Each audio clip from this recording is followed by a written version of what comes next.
안녕하십니까. 법과 통하면 행복으로 통한다. 통통 법률아 놀자의 박지훈입니다. 오늘도 저와 함께 법 이야기를 전할 네 분 소개합니다. 안녕하세요. 안녕하세요. 안녕하세요.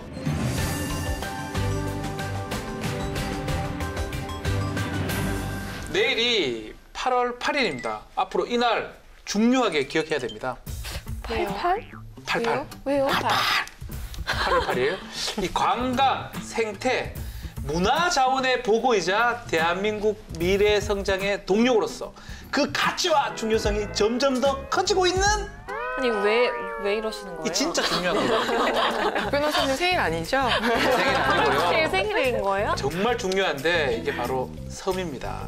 아. 8월 8일을 섬의 날로 제정이 됐습니다. 잘 알고 계시네요. 네네. 우리가 그동안 섬의 가치를 잘 모르고 있었거든요. 하지만 섬은 이제 우리 국민의 삶의 터전이자 MC께서 말씀하신 대로 어떤 미래의 그 성장 동력이라고 할 수 있거든요. 네. 그래서 이런 섬의 중요성을 기념하기 위해서 섬의 날을 제정하자라는 그런 그 개정 법률안이 작년 3월 6일 박지원 의원이 대표 발의했었어요. 근데 이게 2월 28일에 본회의에서 통과가 됐습니다. 그래서 매년 8월 8일이 섬의 날이 됐어요. 왜 8월 8일이에요? 그러게요. 네. 혹시 왜 그런지 좀 생각이 나시는 거 있으세요? 팔팔한 거 아닌가? 딩동댕 정답입니다. 물고기. 팔팔하다는 좀 생동감을 담고요. 국민이 날짜를 기억하기도 쉽고 또 이제 팔을 살짝 눕혀보세요. 이 수학기호 중에 무한대와 비슷해서 무한한 발전 가능성을 담고 있고 그래서 성장한다는 의미에서 이 8월 8일이 선정됐다고 하는데요.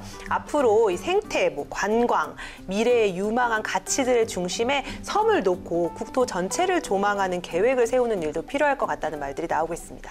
그리고 한여름에 이렇게 섬의 날이라고 하니까 또 잘 어울리는 것 같아요, 네. 사실. 그래서 이 날을 계기로 그 거주민들이 조금 더 편리하게 뭔가 발전할 수 있는 계획들도 많이 나오면 좋을 것 같아요. 일본이 사실 이 전략을 통해서 성공한 케이스인데요. 이게 뭐냐.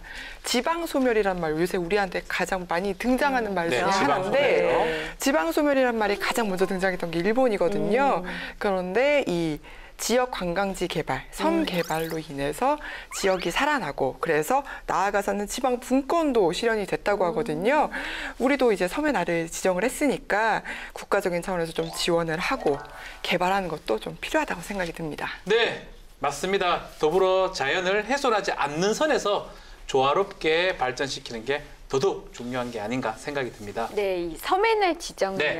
사실 우리나라가 섬이 참 많아요.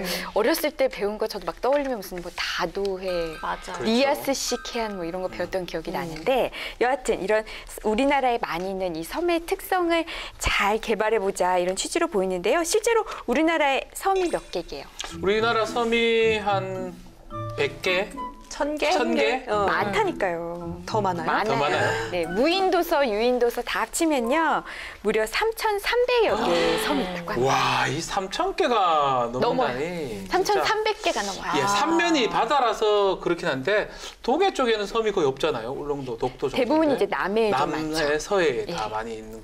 그렇게 많은지는 제가 몰랐네요. 이게 섬이 왜 중요하냐면요. 뭐 해양 권익의 약간 거점인 거잖아요. 그래서 네. 이 지정학적 측면에서도 굉장히 중요하고요. 또 생태적으로도 보존 가치가 굉장히 크다고 합니다. 또 최근 들어서 우리가 잠깐도 얘기했지만 해양 관광에 대한 수요가 증가하면서 섬에 대한 관심도가 점점 증가하고 있다고 하거든요.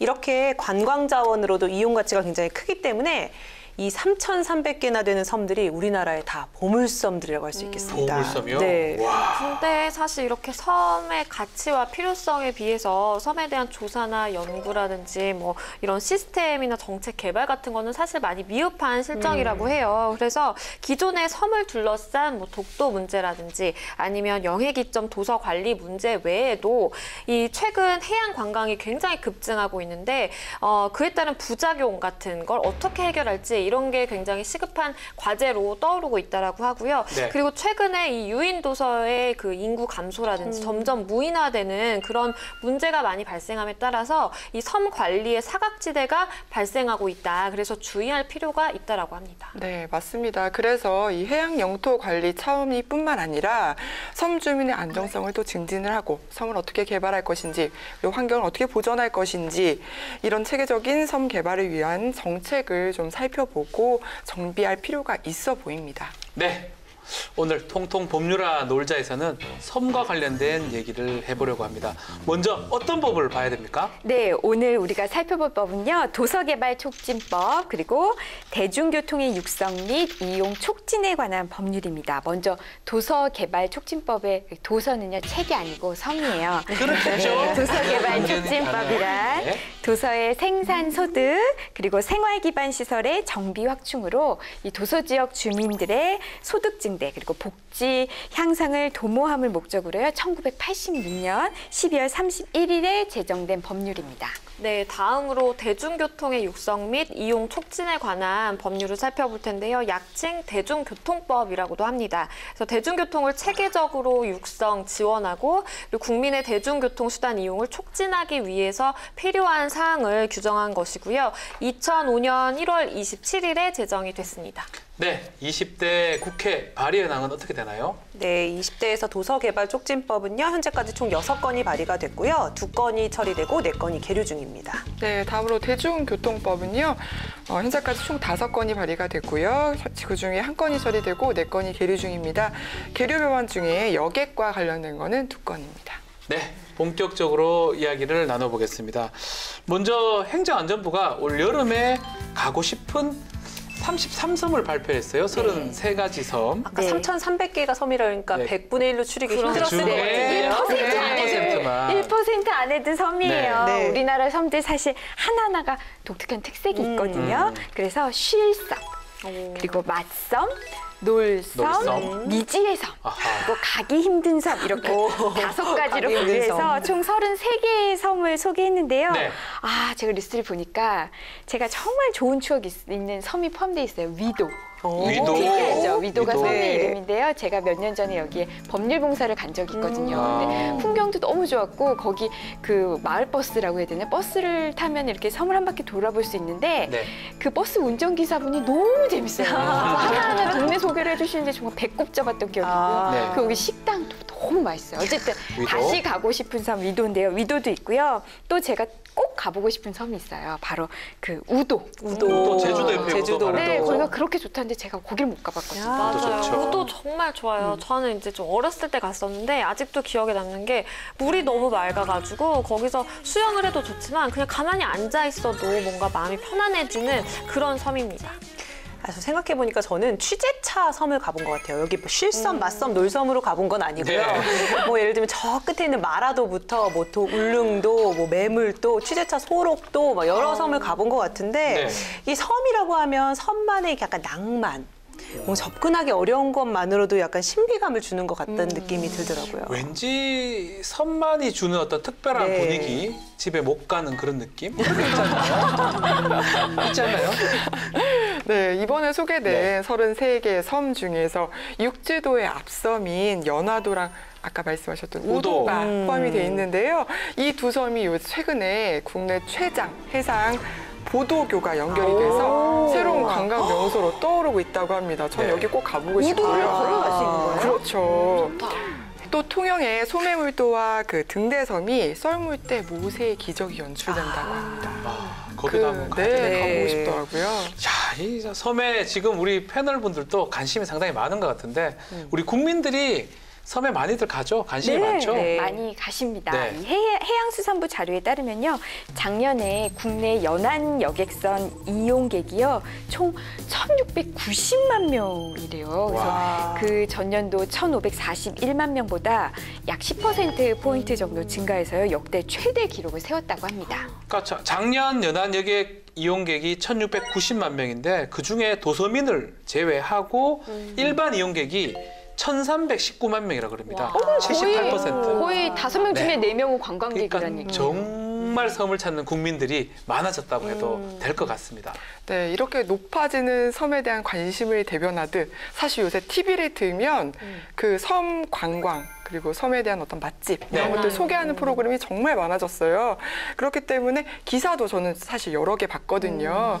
그런 걸 보면은 아무래도 이런 추세를 유지를 한다면 연안 여객선 이용객 최다 기록 금방 깨질 것 같습니다. 네. 맞아요. 그래서 지금이 연안 여객선에 대해서 살펴봐야 될 때라고 생각을 하는데요. 이 연 인원 1,600만 명이 이용을 하는 교통수단임에도 불구하고 되게 문제가 많습니다. 이 연안 여객선사의 영세성 그리고 노후 선박 그리고 뭐 양질의 선원이 부족한다라든지 이런 문제들이 굉장히 많기 때문에 이런 것들이 해양 안전의 그 발목을 잡고 있다라고 하는 지적이 굉장히 많거든요. 네. 앞서 우리가 이야기 나누었듯이 섬을 찾는 분이 많으시긴 한데요. 근데 저도 막상 다시 섬을 가려면 네. 걸리는 게 있어요. 바로 교통이거든요. 저 위도 정말 즐겁게 갔다 오긴 했는데 하지만 배를 타는 게 쉽지는 않았어요. 그리고 또 여객선 또 그 사고 우려가 맞아요. 항상 있잖아요. 그렇죠. 조금이라도 출렁거리면 좀 무서움이 있고. 철렁. 예. 네, 이 두 변호사님이 말씀해주신 이런 지적들이 나오는데 실제로 이유가 있습니다. 해양수산부 조사 결과에 따르면요, 2017년 기준으로 연안 여객선 168척 중에 설령, 그러니까 배의 나이죠. 배 나이가 21년 이상인 여객선이 42척이었고요. 16명 이상인 것도 24척으로 조사가 됐어요. 그러니까 보통 설령이 16년 이상이라고 하면 고설령 노후 선박이라고 분류가 되는데 이게 전체 연안 여객선의 40%로 나타났다고 합니다. 근데 여객선이 이제 섬으로 통하는 유일한 교통수단인데 법적으로는 대중교통수단에서 제외가 되어 있다고 하네요. 네. 그렇기 때문에 이게 또 비싼 요금으로 부담이 돼야 되기 때문에 이게 문제점으로 지적이 됐다는 얘기가 있습니다. 맞습니다. 얼마나 비쌀까요? 실제로 킬로미터당 요금을 조사를 해보니까요. 네. 여객선은 1킬로미터당 362.9원이래요. 감이 잘 안 오시죠? 네, 비교를 그렇죠. 해드릴게요. 고속버스가요. 1킬로미터당 62.4원이거든요. 그러니까 고속버스보다 6배 비쌉니다. 네. KTX 좀 비싸잖아요. 비싸죠. KTX가 1킬로미터당 164.4원이거든요. 그러니까 여객선의 요금이 KTX보다 약 2배 정도 더 비싼 거예요. 그러니까 섬을 방문하는 관광객에게도 마찬가지겠지만 사실 그 섬 주민, 네. 항상 거기에 드나들어야 되는 섬 주민한테는 굉장히 이게 좀 부담되는 요금이라고 봐야 될 것 같은데 여하튼 관광객뿐만 아니라 섬을 이용하는 주민들에게 이거 대중교통 수단으로 인정을 해줘야 되는 거 아닌가 그렇죠. 싶어요.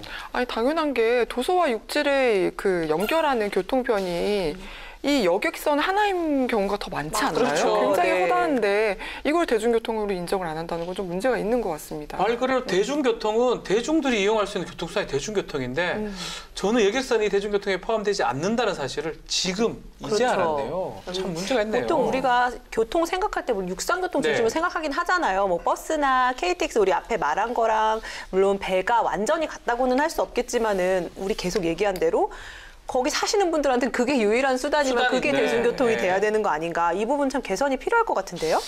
그래서 발의된 법안이 있나요? 있습니다. 네, 있군요. 네, 있습니다. 현행 대중교통의 육성 및 이용 촉진에 관한 법률상에 우리가 지금까지 얘기한 것처럼 육상 교통은 그 대중교통 체계에 포함돼서 뭐 정부의 지원을 받을 수 있다든지 여러 가지 장점이 많은 반면에 이 도서 지역 주민과 방문객들이 일상적으로 이용하는 연안 여객선 같은 경우에는 대중교통 체계에서 제외가 돼 있었단 말이에요. 그래서 이거를 바꾸자라는 거죠. 그러니까 연안 여객 운송을 위한 해상 교통을 대중교통 체계에 편입을 해서 대중교통 계획을 수립하도록 하고 그리고 노후 선박이 있다. 그러면 이 교체에 들어가는 비용을 재정적으로 지원할 수 있는 그 근거를 마련하자라는 것이고요. 네. 지난 5월 16일에 황주홍 의원이 대표 발의했습니다. 네, 어쩌면 너무나 당연한 건데 네. 좀 늦은 게 아니냐 생각도 들어요. 여객선은 대중교통 아닙니까? 지금까지 그 대중교통 체계에서 빠져 있었다는 게 참 왜 뺐을까라는 생각이 들 정도로 그 편입이 되는 게 당연한 것 같고요. 그리고 네. 워낙 이제 우리가 얘기했지만 육지에서 사고 나는 것보다 사실 더 취약하잖아요. 그렇죠. 그러니까 사실 더 지원을 해줘야 되는 거 아닌가 싶어요. 네, 운임 얘기가 나와서 말을 해보면 도서 지역이 운송 비용으로 인해서 육지보다 생필품이 더 비쌉니다. 그렇기 때문에 도서 지역에 운반되는 화물에 대해서 이 운송 비용을 좀 지원해야 되는 게 아니냐 이런 얘기가 있다면서요. 네, 왜냐하면요. 실제로 전국 지방자치단체에 따르면요. 이 낙도에 공급되는 쌀, 네. 라면, 생수, 밀가루 이런 거 생필품이잖아요. 생필품이죠. 이런 생필품 네. 가격이요. 육지와 무려 가격이 2배 이상 차이를 보고 있대요. 그러니까 우리가 차이 나네요. 육지에서는 1,000원이면 먹을 수 있는 게 낙도에 가면은 2,000원, 3,000원 한다는 거예요. 비싸네요. 그래서 지방자치단체가 이제 지원을 하기도 하는데요. 그런데 지원하는 곳을 찾아보니까 전국 17개 시도 중에서 이 섬 지역에 공급되는 생필품의 이 물류비를 지원하는 곳은요. 딸랑 전라남도랑 인천. 아하. 두 군데밖에 없대요. 두 이제 전남 군데네요. 같은 경우에는 섬이 제일 많이 그렇죠. 포함되기 때문에 할 것 같은데요. 근데 전남도 2008년에 시행됐고요. 인천은 뭐 얼마 전에 2015년에는 시행이 됐거든요. 그러니까 대부분의 낙도에서는 여기에 포함되지 않는 대부분의 낙도에서는 육시보다 훨씬 비싼 값을 비싸게. 주고 생필품을 사야만 합니다. 네, 물류비가 지원되는 곳이 전남하고 인천밖에 없기 때문에 지금 생수 2리터들이 6개 네. 묶음의 가격이 전라남도 영광 안마도에서는 5,100원인데요. 전북의 군산 어청도에서는 얼마일까요? 12,000원입니다. 너무 차이가 나요. 너무 지금. 비싸네요. 네. 이게 이제 낙도 지역에 대한 그 LPG 같은 이런 연료요. 이 연료의 운송비는 다행히도 대다수의 시도가 지원을 하고 있긴 하거든요. 네. 근데 연료만 생필품이 아니잖아요. 그렇죠. 물 사람이 안 먹고 어떻게 물 삽니까? 먹어야죠. 이런 연료를 제외한 이런 생필품의 경우에는 이런 지자체 혜택이 좀 편중되어 있어서 소외된 지역의 섬 주민의 불만이 아주 보통이 아니라고 합니다. 네. 당연히 이게 외딴 곳, 뭐랄까요. 접근이 어려운 곳에 사는 분들의 생필품 가격 완화를 위해서 노력을 해야 될 거라고 생각을 하는데 네. 이게 결국 문제는 어느 정도 지원해 줄 수 있느냐, 지자체가 이 지원 여력이 되느냐 이거 아니겠습니까? 현실적인 문제가 남는 것 같거든요. 맞습니다. 자, 이 문제도 국회에서 논의를 하고 있나요? 맞습니다. 역시 있네요. 네. 역시 논의를 하고 있는데요. 내항 화물운송 사업의 화물선 이용자에 대해서 그 운임 및 요금의 일부를 지원할 수 있도록 하되 그 지원에 드는 비용의 50% 이상을 국가가 부담하게 하자라는 아하. 내용으로 작년 7월 12일에 위성곤 의원이 대표 발의한 법안이 있어요. 네. 근데 이것과 비슷한 내용으로 또 하나의 이제 법안이 있는데 그거는 내항 화물운송 사업의 그 화물선 이용자에 대해서 가정용 액화석유가스라든지 난방용 유류라든지 이런 생필품 등의 운송비를 지원하자라는 내용이고요. 이거는 작년 8월 14일에 이계호 의원이 대표 발의했습니다. 그러니까 쉽게 말해서 위성곤 의원 안은 이게 국가가 운임의 50%를 지원해주겠다 이런 뜻이고 네. 이계호 의원은 국가나 지자체가 운임 중에 뭐 액화 석유가스라든지 생필품의 비용을 일부 지원하겠다. 결국은 일부를 국가가 아니면 지자체가 지원하겠다 이런 뜻이네요. 저는 사실 이게 도서민의 어떤 차량 운임도 이미 지원을 하고 있는데 이게 네. 추가적인 지원까지 필요한가 싶었는데 아까 임시님이 비교를 해주셨잖아요. 생필품, 물 2배 차이 난다고 5,100원인데 뭐 12,000원 그렇죠. 정도 된다고 딱 와닿네요. 지원해야 될 것 같습니다. 네. 그래요. 특히 이제 생필품에 한해서만 우선 지원을 하는 방향으로 개정이 되면 어떨까 싶네요. 무제한 지원보다는 생필품 반해서 뭐 만약에 일단은 다 지원해주면 네. 좋긴 하지만은 또 이 재정이 또 어렵잖아요. 그러니까 그렇죠. 허락하는 한에서 우지한다면 1순위가 생필품이니까요. 5,000원에 살 수 있는데 12,000원에 산다는 차이 거는 나죠. 그래요. 예, 게다가 거기 꼭 사시는 필요한 분들이 다 물건인데. 부자도 아니고 네. 비싸서 안 사도 되는 게 아니잖아요. 맞아요. 그러니까. 네. 자, 여객선 운임에 대해서 얘기를 해봤는데요. 이 관련해서 우리 이지선 기자가 소개할 내용이 있다면서요? 이 얘기하면은 네. 우리가 섬 중에서도 특히 이 섬들을 생각해 봐야 됩니다. 어떤 섬이죠? 바로 서해 최북단 NLL에 위치한 서해 5도서입니다. 우리 뭐 뉴스에서 많이 봤지만 영토의 최외곽 지역으로 좀 불안한 뉴스 나올 때 많이 언급되는 지역이잖아요. 여기도 맞아요. 주민들이 살고 계십니다. 네. 이 섬들이 사실 국내외에 미치는 영향이라든지 지정학적인 중요성, 뭐 안보적인 위상 이런 게 타 연안이나 지자체보다 낮지 않거든요. 결코 월등히 높죠. 네. 그런데도 불구하고 이 안보가 불안하다거나 행정, 경제, 교육, 의료 여러 면에서 지금 불리한 여건에 처해 있거든요. 그래서 재정 자립도도 그렇고 주민들의 생활 환경 수준이 굉장히 최하위 그룹에 속해 있다고 합니다. 맞습니다. 그래서 이 지역 간 균형 발전 그리고 형평성 추구하는 차원에서요. 이 서해 5도 주민들의 생활 안정과 복지 향상 등의 특별한 지원이 필요한 상황이죠. 그래서 네. 관련 규정을 정비 정비하려는 것으로요. 재작년이네요. 2016년 6월 14일 안상수 의원이 대표 발의한 법안이 통과가 됐습니다. 올해 통과됐군요. 네, 서해 5도 지원 특별법 일부 개정 법률안이 오는 12월 13일부터 시행될 예정인데요. 네. 그래서 앞으로 이 서해 5도를 오가는 항로에 손실금들이 좀 있었는데 이 손실금 중에 80%를 국가에서 지원받을 수 있게 됐고요. 이 서해 5도 견학 그리고 방문 사업 추진에 필요한 비용으로 여객 운임비 그리고 행사 운영비 같은 것을 지원할 수 있도록 했습니다. 이것은 백령도나 연평도를 대상으로 한 통일 안보 교육 등의 행사에 국가나 지자체가 예산을 지원할 수 있도록 한 것이에요. 야, 안상수 의원이 이 지역 의원이죠. 네. 이 20대 국회가 되고 최초로 대표 발의했던 법안으로 제가 알고 있는데 이번 개정안 통과로 인해서 서해 5도 주민과 또 관광객들이 좀 쉽게 안정적으로 해상 교통수단을 이용할 수 있을 것 같고 또 운임도 여기에 그 운임도 많이 줄어들 게 아닌가 생각이 좀 듭니다. 좋은 법안 같습니다. 네. 백령도 또 이 서해 5도 같은 곳은 앞으로 더 지원을 해나가야 되지 않을까 싶은 게요. 뭐 평화 흐름을 타고 남관계가 워낙 또 좋아질 예정이기 때문에 또 이 기대감이 있지 않습니까? 그것에 따라서 그것에 맞게끔 지원을 더 해나가야 되지 않을까 싶습니다.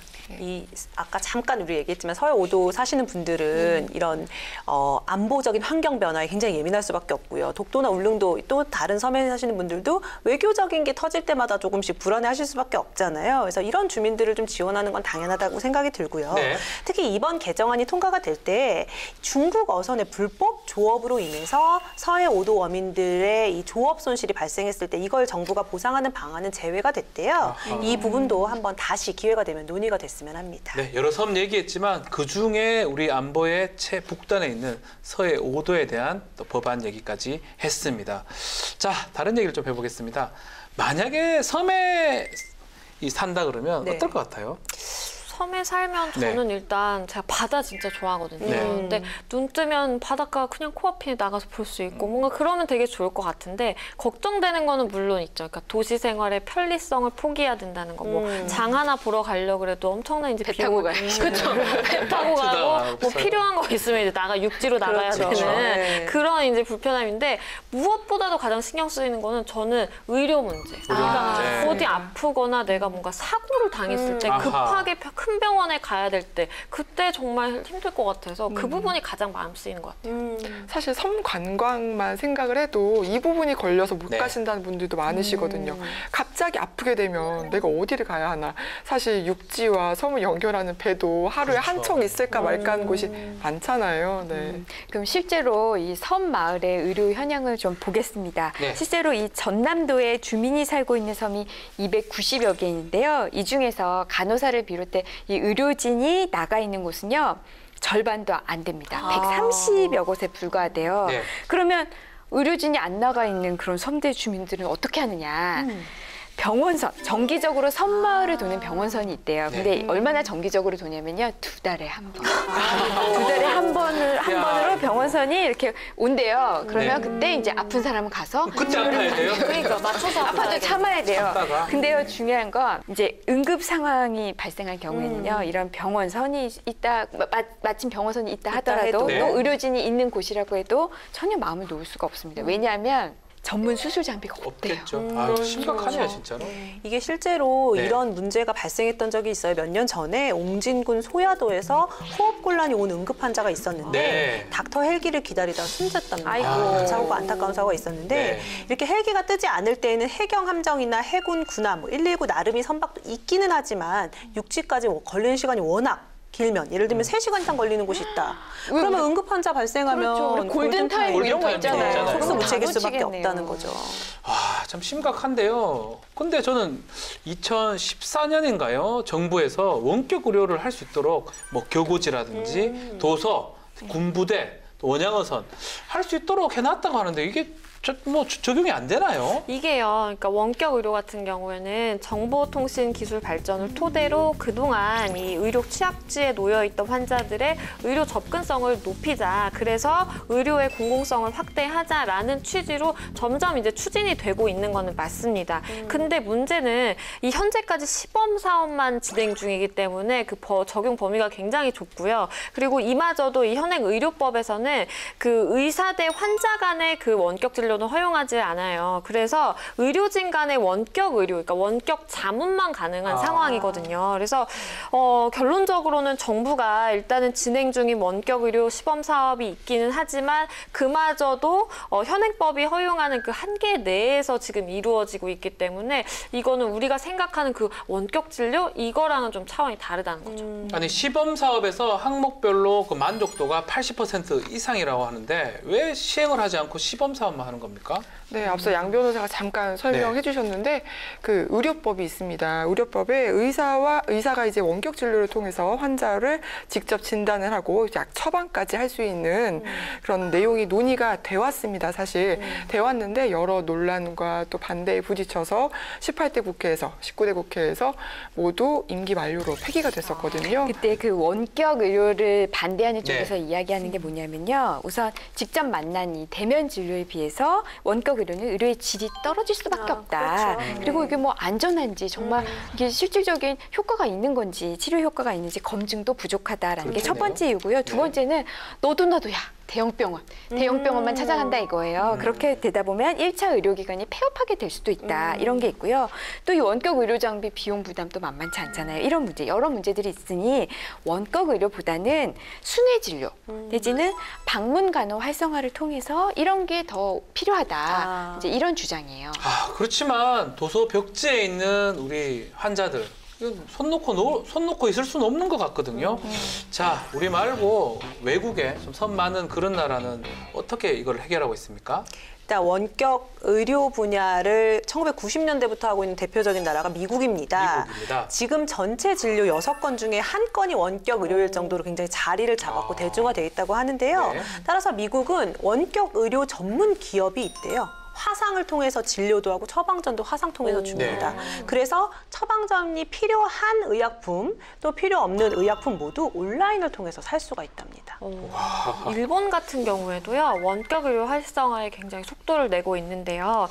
의사와 환자 간의 원격 의료를 2015년에 전면적으로 시행을 했고요. 지난 4월부터는 의료보험까지 적용을 해준다라고 합니다. 그래서 그 진료비 부담이 기존의 30% 기준으로 이제 낮아져서 원격 의료를 이용하는 환자가 이제 앞으로도 더 크게 늘어날 거다라고 전망을 하고 있더라고요. 네, 중국 같은 경우도요. 2014년부터 이제 원격 진료를 시행을 했다고 합니다.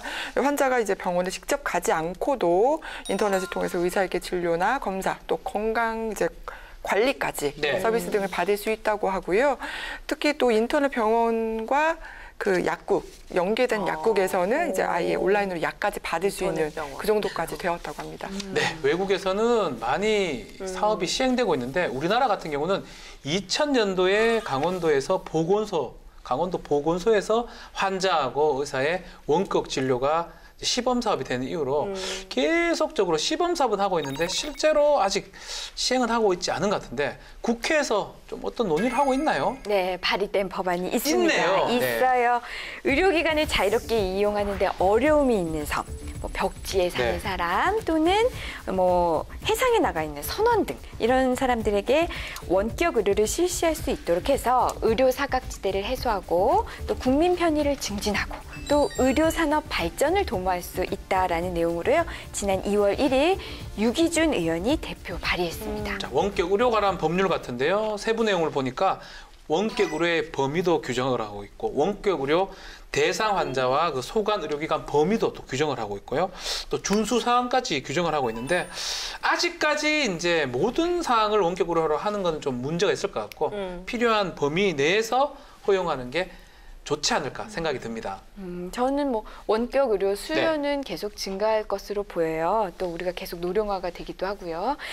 그러면 점점 이 원격 의료를 확대하는 건 찬성은 하는데 사실 제일 제가 마음에 걸리는 건 과연 이게 얼마나 실효성이 있는지 대면 진료와 거의 동일한 그 진료의 효과를 볼 수 있는지 그 부분에 대한 검증이 우선 영순위로 먼저 되어야 될 것 같아요. 저는 사실 이 취지에는 공감을 해요. 근데 이게 시행이 됐을 때 의료 정보가 워낙 사실 민감하잖아요. 근데 이게 뭔가 다 이렇게 원격 의료를 하면 어딘가에 저장이 되고 뭔가 이게 유출이 될 수도 있지 않을까라는 좀 불안감도 있어서 그 부분에 대한 문제도 좀 해결을 하면서 추진을 해야 되지 않나 싶어요.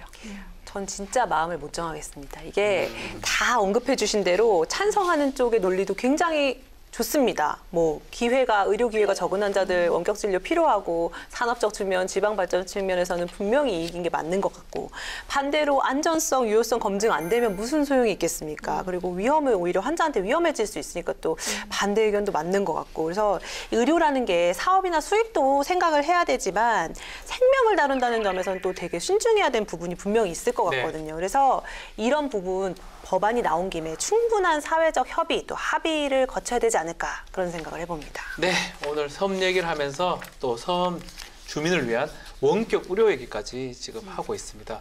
자, 섬이라면 가장 떠오르는 곳은 전 독도라고 생각해요. 독도는 우리 땅이죠. 독도 우리 땅이죠.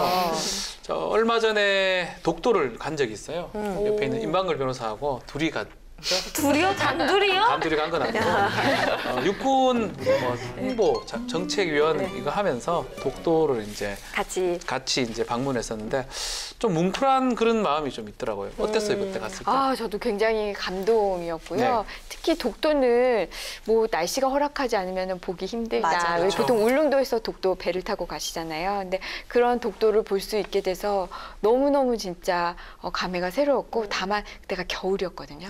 너무 추웠어요. 바람이 엄청 불어서 추우셨겠다. 사진 조금 찍다가 그냥 많은 기억밖에 안 나는데 뭉클했다는 생각이 드는데 독도 가보신 분 있습니까? 제가 바로 그 날씨가 허락하지 않아 독도에 입안하지 못한 사례입니다. 아하. 저도 취재차 독도를 가는 배까지 탔는데 날씨 너무 맑았거든요. 네. 그런데 파도 때문에 배를 못 타고 손만 흔들고 나왔습니다. 배 그런 경우가 안에서. 많죠. 그런데 독도 주변 풍경 바라보기만 했는데도 박 변호사님 말씀하신 대로 정말 감동이더라고요. 네. 이게 지금도 국회나 정부청사 로비에 가면은 독도 실시간으로 CCTV로 틀어주는 네, 화면 맞아요. 틀어줘요. 네. 그리고 국회 도서관에도 독도 통일정보센터 있습니다.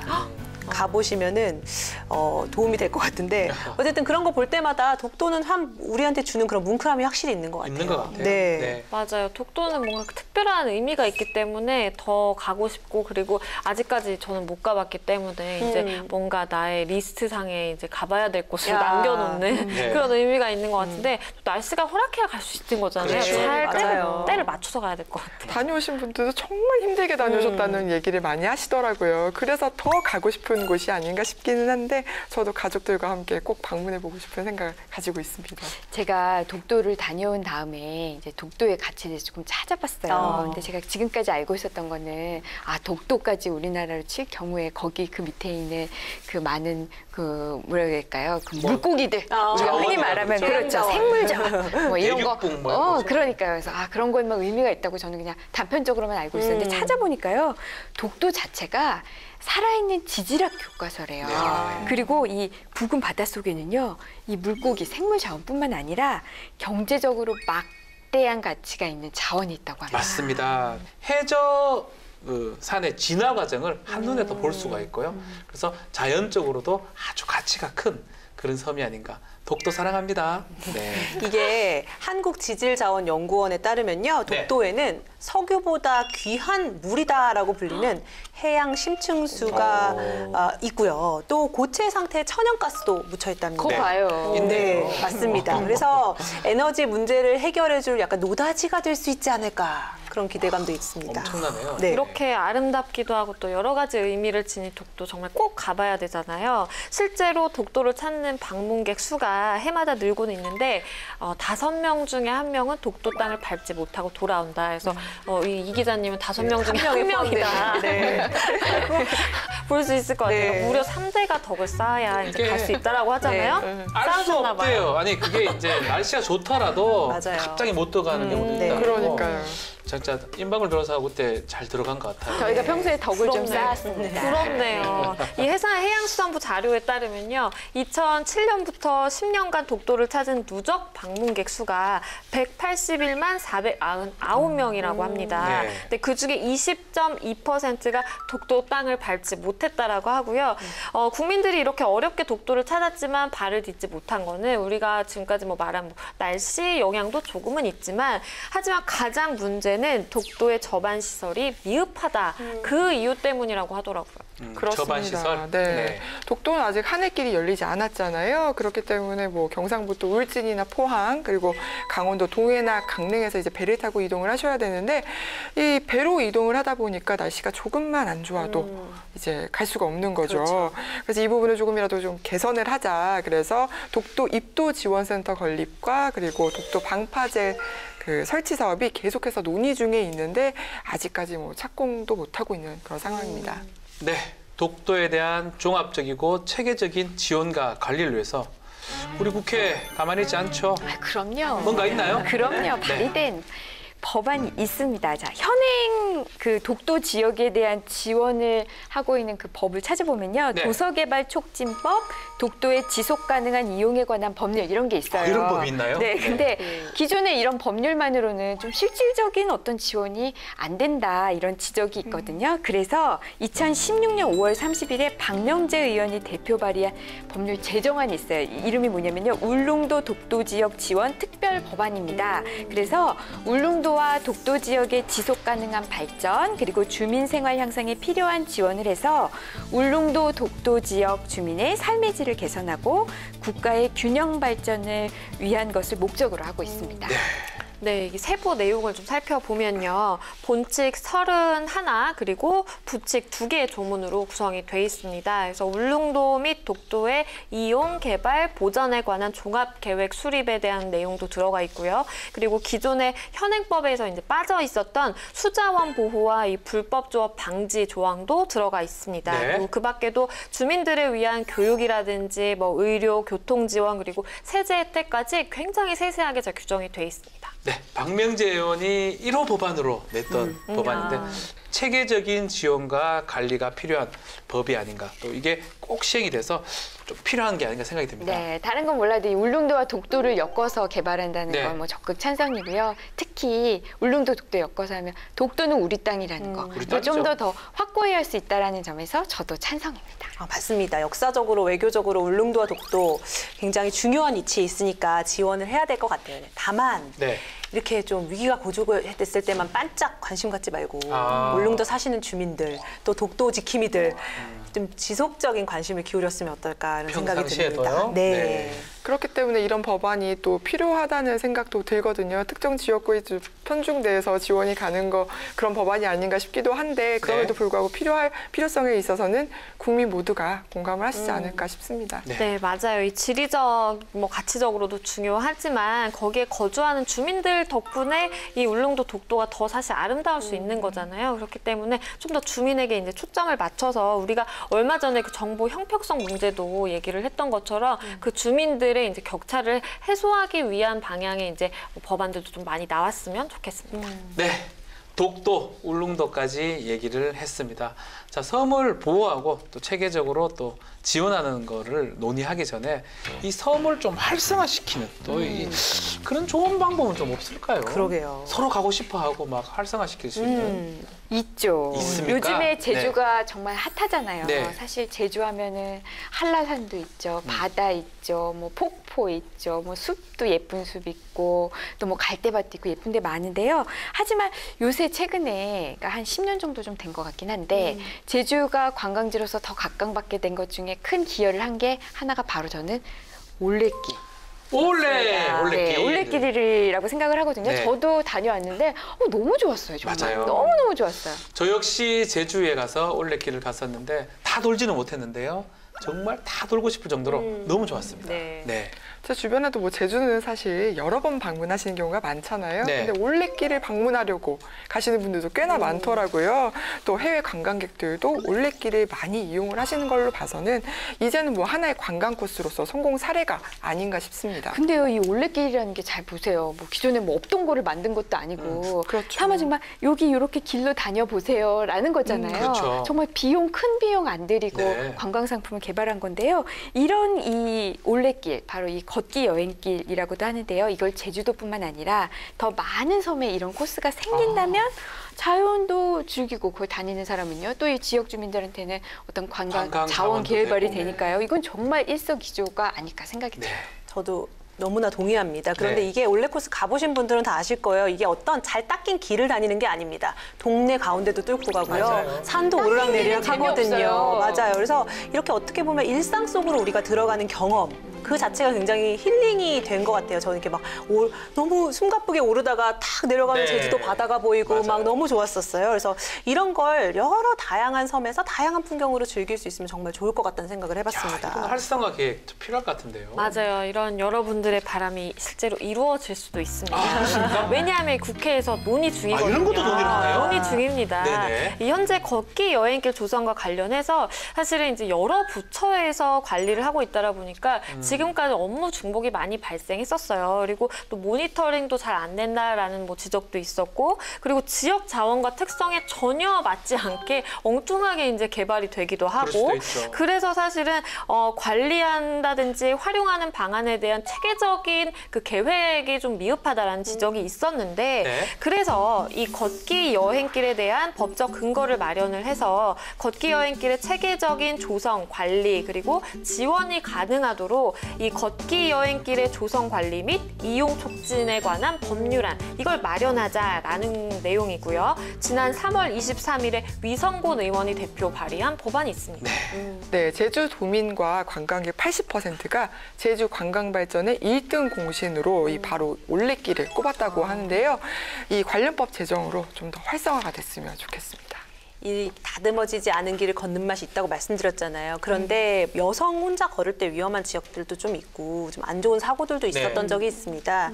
그래서 이미 많이 알려진 길이고 사람들이 많이 찾고 싶어하는 이런 경우에 특히 조성과 관리에 힘을 기울여야 하는 것은 당연히 중요하다고 생각이 되고요. 다만 뭐 길을 뭐 밀어버리다든지 아하. 포장한다든지 이렇게 원래 자연을 훼손하는 방식이 아니었으면 좋겠다. 네. 최대한 좀 원형을 보존하면서 우리가 또 즐길 수 있는 방안을 모색해보면 어떨까 싶습니다. 아주 중요한 지적 같아요. 섬의 활성화, 섬의 개발도 중요하지만 자연을 훼손하지 않는 방법, 그것이 더 중요하지 않을까 생각이 드는데, 그런 의미에서 우리 소개할 내용이 있죠? 네, 있습니다. 네. 그동안 이 제주의 관광객이 늘어나면서 렌터카 규모, 이것도 또 엄청나게 선장을 했어요. 저희도 타고 다녔어요. 그렇죠. 네. 제주도 가면은 네. 렌터카들 많이들 이용하시잖아요.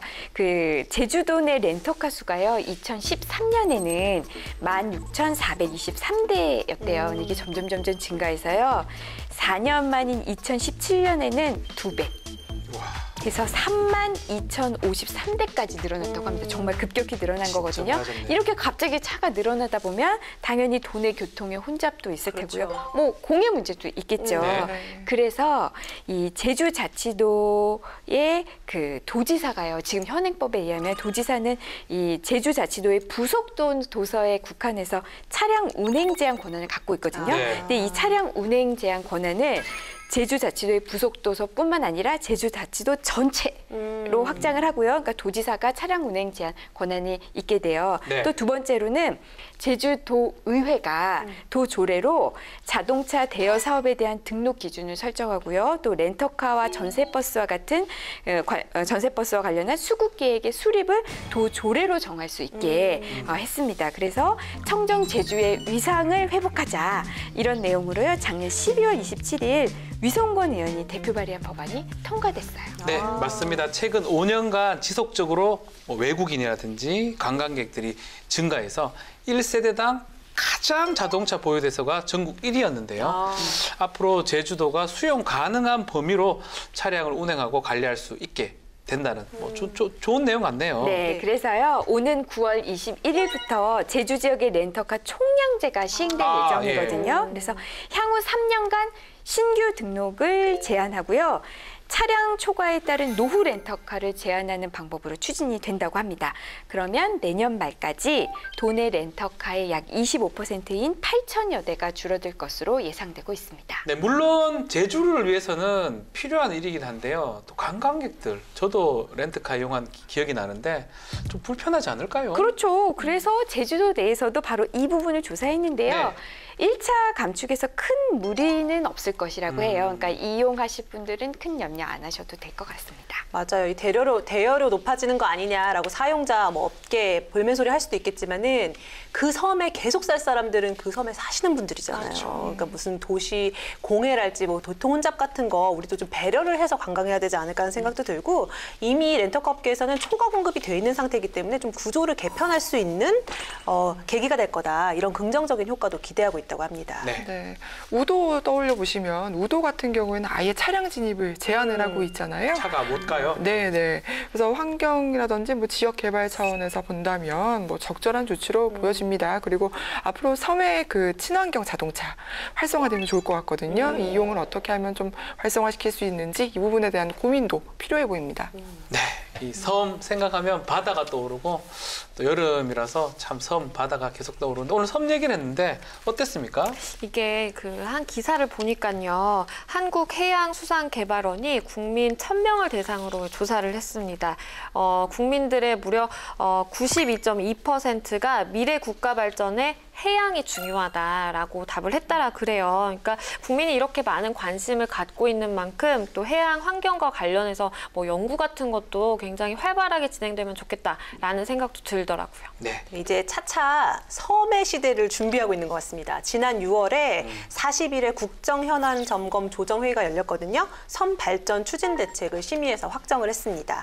여기 모토가 섬 주민과 국민이 살고 싶고 가고 싶은 곳으로라고 하니까 네. 앞으로 이 모토에 따라 마련된 발전 대책이 어떻게 진행이 될지 우리 모두 관심을 갖고 지켜보는 게 좋겠습니다.